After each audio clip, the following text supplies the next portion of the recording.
Thanks for coming back for this last example. I just didn't want to rush it. I wanted to give it an adequate time to talk about it. So we want to find two real numbers that have a sum of 6 and a product of negative 55. There are many different ways to do this problem. I'm going to show it with a quadratic equation just so we practice the skill of writing an equation and then factoring said equation. So we're going to have x represent one of the numbers.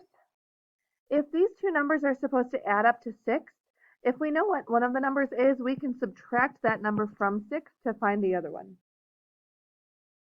So then we can show that their product is negative 55 by showing x, which was our first number, and then whatever the difference between 6 and x is as our second number.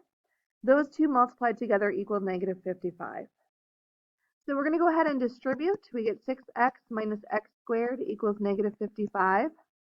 And if we want to solve this quadratic equation right now, we have two options. We can graph it or we can factor it. So we're going to aim for factoring.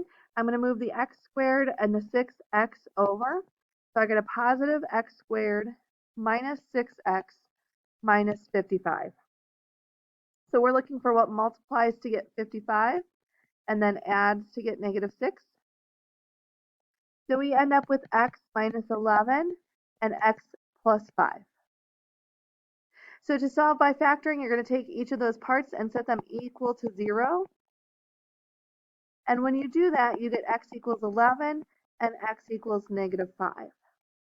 So the numbers are going to be negative 11 and, positive 11 and negative 5.